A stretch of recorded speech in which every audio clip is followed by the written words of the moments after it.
Kembali kita di Ngaji Narasi Online. Assalamualaikum warahmatullahi wabarakatuh. Alhamdulillahi rabbil alamin. Wassalatu wassalamu ala khairil mursalin Sayyidina wa maulana Muhammadin wa ala alihi wa sahbihi ajma'in, amma ba'du. Allahumma salli ala Sayyidina Muhammad tibbil qulub wa dawaiha wa sihatil abdan wa afiyatiha wa nuril absar wa dhiyaiha wa qutil ajsad wa ghidaiha wa ala alihi wa sahbihi wa sallim. Sahabat Ngaji Narasi Online, pada pagi ini, pada hari ini kita bersua kembali, alhamdulillah, dan kita akan hari ini melanjutkan kajian kita pada bab 9. Alhamdulillah bab 8 sudah selesai. Hari ini kita bahas bab 9 tentang fi tafakkuri fi azimi makhluqatillahi ta'ala, bertafakkur atas kebesaran ciptaan-ciptaan Allah Subhanahu wa taala, wa fana'id dunya, tentang kefanaan dunia ini, wa ahwalil akhirah, ya, dan keadaan, ya, peristiwa ahwal, ya, keadaan-keadaan peristiwa di akhirat, wasairi umurihima, yang berlaku juga untuk dunia akhirat itu seperti apa, wa taqsirin nafsi, ya, kelalaian diri, wa tahdzibiha wa hamliha lil istiqamah, melatih, membawa diri ini, ya, untuk tetap istiqamah. Nah, ini bab perenungan, ya, merenungi tentang kebesaran Allah. Kebesaran Allah melalui ciptaan yang Allah hadirkan di muka bumi ini. Sehingga ingat bahwa dunia ini fana. Dunia ini tidak nyata. Yang nyata itu adalah akhirat.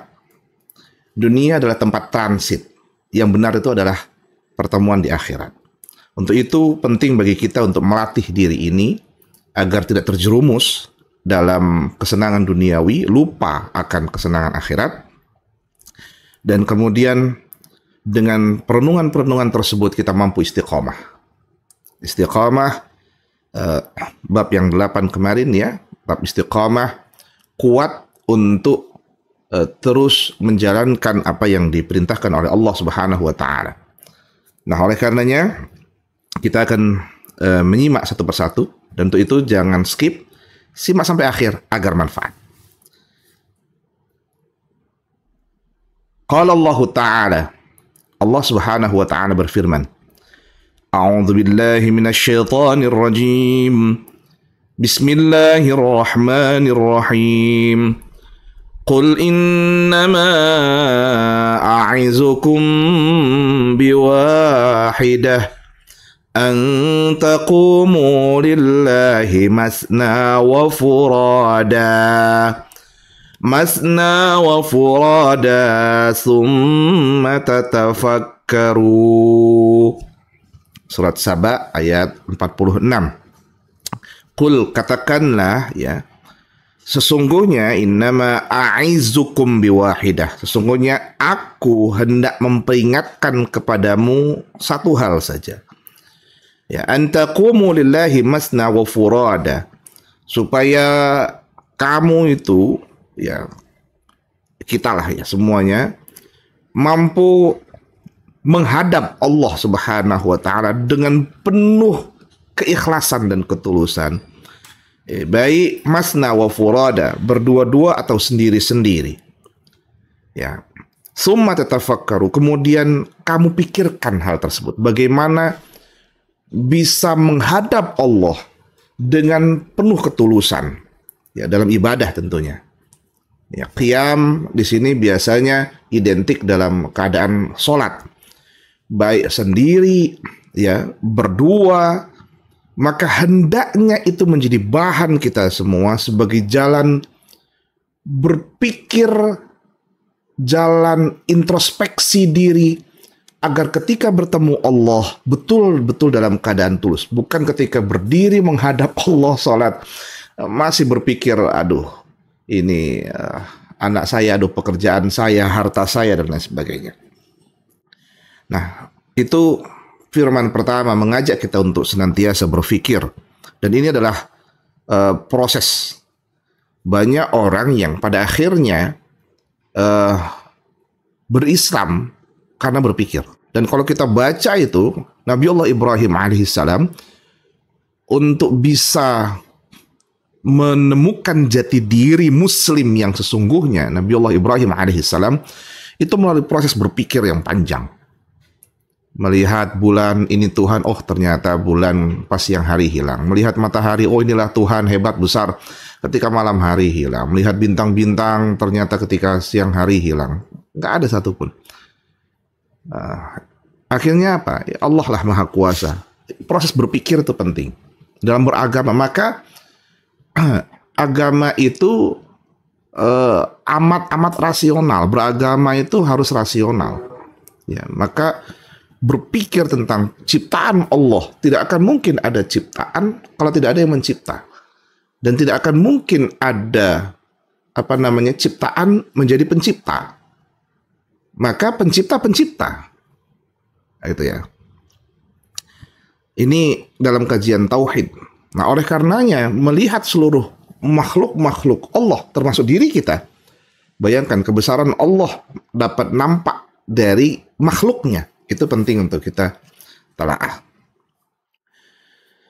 Kembali Allah berfirman, qala ta'ala, inna fi khalqis samawati wal ardi wa ikhtilafil laili wan nahari la ayatin li ulil albab.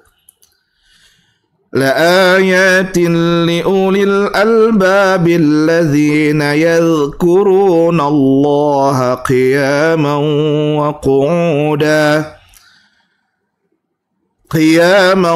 وقعودا وعلى جنوبهم ويتفكرون في خلق السماوات والأرض ربنا ما خلقت هذا باطلا سبحانك فقنا عذاب النار. Ini surah Ali Imran. Ingat ya, Ali Imran, bukan Al Imran. Ini sering salah orang bacanya. 190 sampai 191. Dalam ayat ini Allah menjelaskan bahwa sungguh dalam penciptaan khalqis samawati wal ard, penciptaan langit dan bumi, waqtilafil laili wan nahar, perubahan hari ya, ada malam, ada siang ya, la ayatil liulil albab, itu menjadi tanda-tanda ya yang bisa dipelajari bagi orang-orang yang berakal. Jadi kenapa Allah menciptakan langit dan bumi, kenapa kok ada malam, ada siang, itu bisa menjadi bahan bagi orang-orang yang punya akal, punya pikiran untuk mencari tahu apakah ini terjadi dengan sendirinya atau tidak. Makanya orang-orang yang tidak bisa mempercayai Sang Maha Kuasa itu dan mengatakan semua terjadi karena sendirinya, maka asal muasalnya dari apa?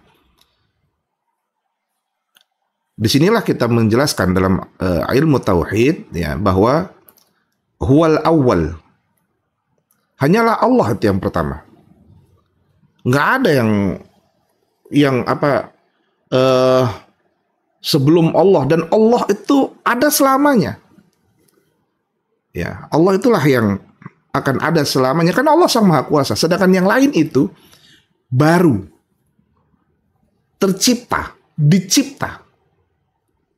Makanya Allah wujud, wajibul wujud, sedangkan yang lain maujud. Allah itu adalah yang wajib wujud, yang betul-betul wujud ya. Sedangkan kita ini maujud, diadakan saja. Yang ada ya cuma Allah, yang wujud itu cuma Allah yang ada. Yang lainnya diadakan. Ya, karena diadakan, maka ada Sang Maha Pengada. Allah lah Sang Pengada itu. Ya.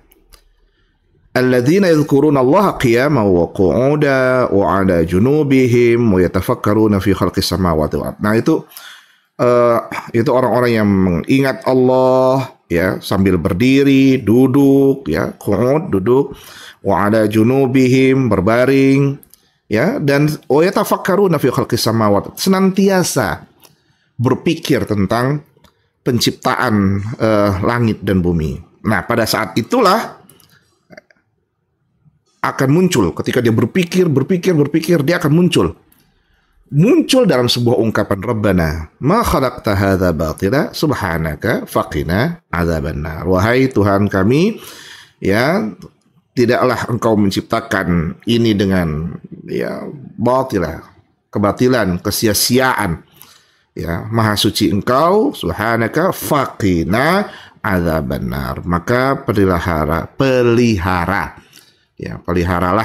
kami dari apa? Azabannar, dari azab siksa api neraka. Itu pentingnya berpikir. Nah, ayat ini ingin memberikan penegasan, orang yang berpikir akan masuk pada tahap kesimpulan akhir. Apa kesimpulan akhirnya? Rabbana, wahai Tuhan kami. Nggak mungkin terjadi kalau nggak ada Tuhan. Engkau, wahai Tuhan kami. Nggak akan mungkin tercipta ini sia-sia. Semua ada proses yang engkau hadirkan. Nah, penyerahan diri dalam bentuk Rabbana ma khalaqta hadza batila. Ungkapannya memang Rabbana ma khalaqta hadza batila. Kalau dalam bahasa Indonesianya, ya dalam bahasa kita itu akan muncul gini. Ya Allah, hebat. Nggak mungkin terjadi begini aja nih. Nggak mungkin terjadi, cuman mau seperti ini. Nggak mungkin. Semua pasti ada. Rabbana, engkau ya Allah Tuhan. Engkau pasti yang menciptakan itu. Karena engkaulah ada dan engkau yang menciptakan ini ya Allah. Pasti kami dalam berproses pernah ada proses cacat. Ada proses berpikir yang salah. Menyatakan bahwa ada yang mencipta bukan dari sang pencipta sesungguhnya. Mungkin ada kecacatan berpikir kami. Kelalaian dalam bersikap kami, dalam menyikapi alam raya ini. Mungkin banyak kesalahan. Untuk itu kami kembalikan semua kepada engkau ya Allah. Faqina adzabannar. Selamatkan kami. Agar kami ini tidak masuk dalam siksa api neraka karena kelalaian kami itu semua. Ini orang yang berproses dalam berpikir pasti akan menemui kata akhir penyerahan diri. Itulah seperti yang terjadi oleh para nabi-nabi. Penyerahan diri yang pada akhirnya menuju ke istiqomahan dalam beramal baik, beramal ibadah. Wa qala ta'ala, afala yanzuruna ilal ibili kayfa khuliqat wa ilas samai kayfa rufi'at wa ilal jibani kayfa nusibat وَإِلَى الْأَرْضِ كَيْفَ سُطِحَتْ فَذَكِّرْ إِنَّمَا أَنْتَ مُذَكِّرْ. Ini surah Al-Ghasyiyah 17-21. Ini ayat penting banget ini karena ngajak kita untuk berpikir terus. Apa kata Allah? Afala yanzuruna ilal ibili kaifa khuliqat. Kamu nggak merhatikan ya? Apa Anda tidak memperhatikan? Apakah mereka apakah mereka tidak memperhatikan bagaimana unta itu diciptakan? Ya. Wa ilas sama'i kaifa rufi'at. Langit itu bisa ditinggikan, ya. Apa kalian tidak memperhatikan itu? Apakah dia terjadi begitu saja? Ya. Wa ilal jibali kaifa nusibat. Gunung-gunung berdiri tegak itu kayak mana gitu. Kok bisa ada gunung besar, tinggi-tinggi besar, itu kayak mana itu? Ya, ada apa di dalamnya? Dan apa fungsinya? Itu berpikir terus tuh. Kok langit bisa di atas? Kok gunung bisa berdiri tegak? Kenapa ada jalan rata? Kenapa ada gunung, pebukitan? Itu mikir terus itu, apa fungsinya? Ya. Wa ilal ardi kaifa sutihat, bagaimana bumi bisa dihamparkan gitu ya, rata. Tanah ini bisa dihamparkan ini ya. Kita bisa seperti ini. Ya. Fadzakir, innama anta mudzakir. Pada saat itulah lalu diperintahkan, berilah peringatan, ya, innama anta mudzakir, karena sesungguhnya kamu adalah orang-orang yang bisa, ya, memberi mudzakir, peringatan, kasih peringatan pada orang. Coba. Nah, apa maksudnya? Bahwa dalam berpikir itu tidak boleh, tidak bisa, ya bukan tidak bisa ya, amat sulit bila dilakukan secara personal. Ya. Maka dibutuhkan diskusi, dibutuhkan dialog. Disinilah fadzakir innama anta mudzakir. Coba beri jalan orang untuk kasih tahu orang, karena kamu itu juga orang yang bisa memberi peringatan. Dengan cara apa? Ya kita ngajak orang. Coba, bro, kenapa ya kok bisa gunung ada hamparan ini? Apa fungsinya gunung meletus? Apa fungsinya? Ini kan kalau dalam teori itu demi menjaga stabilitas, ya, gunung bumi ini, ya, penyeimbang. Maka penting kemudian terjadi proses meletus gunung, gempa bumi dan lain sebagainya. Ya. Nah, tapi sayang memang kita senang untuk merusaknya. Maka saya amat bahagia ketika Pak Menteri Agama kita itu selalu mengajak kita tentang ekoteologi, ya, kurikulum cinta. Ekoteologi itu penting sekali, menjaga ada relasi antara agama dengan alam raya. Bagaimana beragama yang baik bukan sekedar untuk diri ini dengan Tuhan yang Maha Kuasa, dengan sesama manusia. Kita punya alam yang kita tinggali. Ini semua kita perlu pikirkan tuh. Kalau nggak belajar tentang itu, mungkin kita berpikir, ya, untuk apa? Ada gunung, di bawahnya mungkin ada emas, mungkin di daerah situ ada nikel, ada harta tertumpuk di bawah tanah ini. Keruk semua, hancurkan semua, gunung, hutan semua. Kenapa harus ada hutan? Ketika digunduli, akhirnya menyerang. Hutan itu membunuh kita. Terjadi longsor, ya, banjir dan lain sebagainya. Nanti baru ngomong. Karena kita nggak mau mikirin itu, yang kita pikirin personal, pribadi. Nah, penciptaan alam ini perlu kita pikirkan. Apa fungsinya? Untuk sama-sama menjaga, saling menjaga. Itulah ekoteologi, saling menjaga satu sama lainnya. Kita jaga alam, alam jaga kita. Maka berdamailah dengan alam. Ya. Kalau kita nggak menjaga alam, itu kan fungsi berpikir. Ya, itu berfungsi berpikir. Ya, Allah hadirkan itu kesucian akal kita itu sama, ya, sehingga sama dengan kesucian firman suci, sehingga maka wajar yang bisa baca firman suci yang punya akal suci, sehingga hatinya itu bisa betul-betul menerima kesucian sehingga menjadi suci pula. Maka wajar kemudian bisa bertemu dengan Sang Maha Suci. Gitu. Allahu Akbar, Allahu Akbar, Allahu Akbar. Wa qala ta'ala, Allah kembali berfirman, afalam yasiru fil ardi fayanzuru. Ini surah Muhammad ayat 10. Afalam yasiru, apakah kamu nggak pernah jalan-jalan ya? Gitulah bahasa simpelnya gitu. Apa kalau istilah zaman sekarang tuh, ngopinya kurang jauh. Coba kalau ngopi jauh-jauh lah. Nah, istilahnya begini. Coba kamu jalanlah kemana. Itu fungsinya untuk tafakur, ngelihat. Jangan mendep aja di satu tempat, bagai katak dalam tempurung, merasa hebat di tempat itu saja. Pergilah, kalau bahasa keagamaannya hijrahlah. Hijrah, kamu pergi kemana, ke sana, sehingga bisa dipelajari semuanya. Gitu. Afalam yaksiru fil ardi, apa kamu nggak pernah jalan-jalan di muka bumi ini, ya, sehingga fayanzuru, Sehingga nanti kalian bisa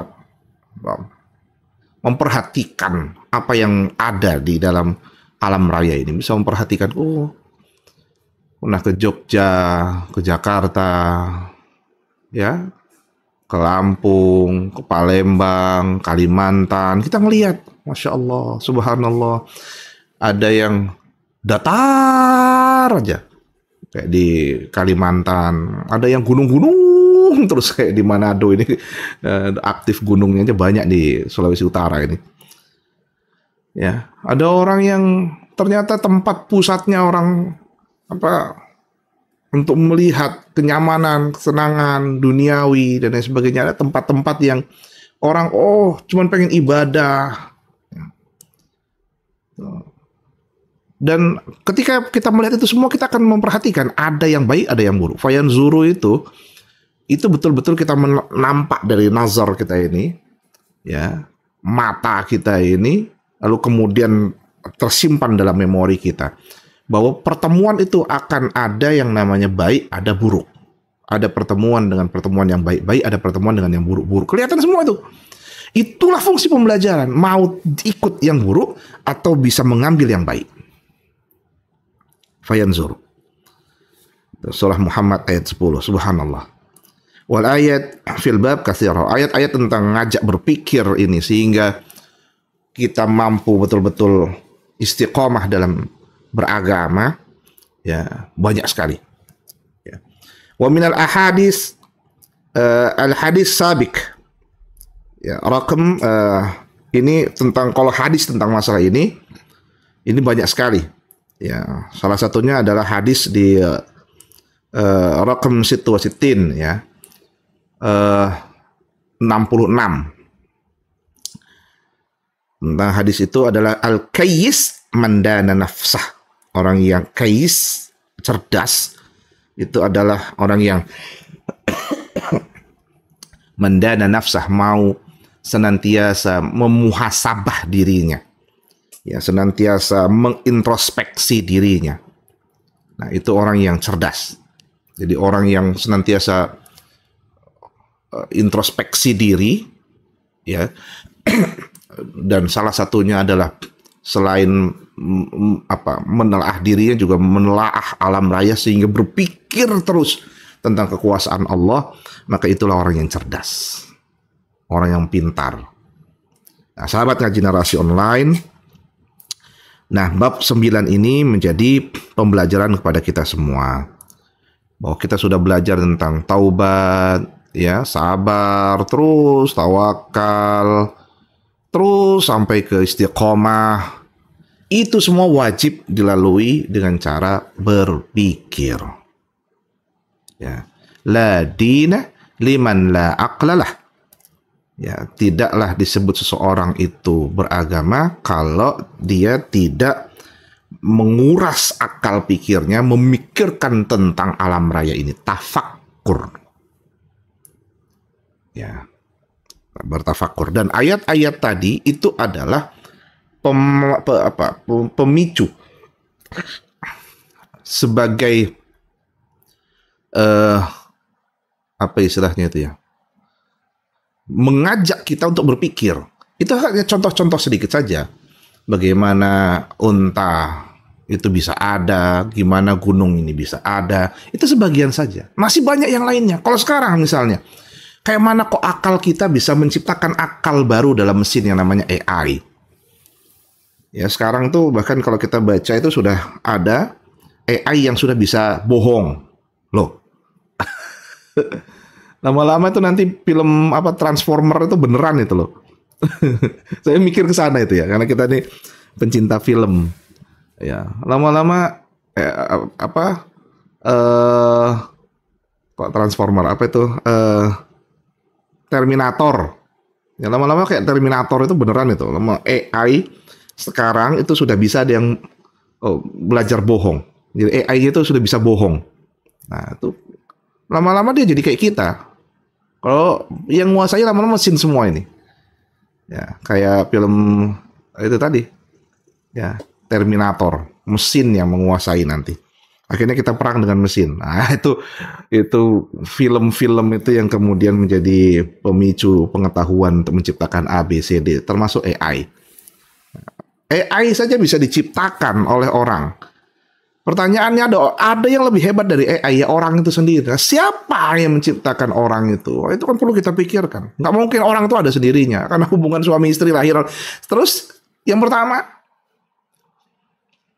siapa? Kalau orang nggak percaya tentang Adam dan Hawa, gitu ya. Nah, itulah sahabat ngaji narasi online untuk kita semua menjadi bahan pembelajaran agar senantiasa berpikir. Dan insyaallah selanjutnya nanti esok kita akan ngaji di bab 10 tentang mubadarah ilal khairat, ya, bersegera untuk terus melakukan kebaikan-kebaikan. Mudah-mudahan manfaat.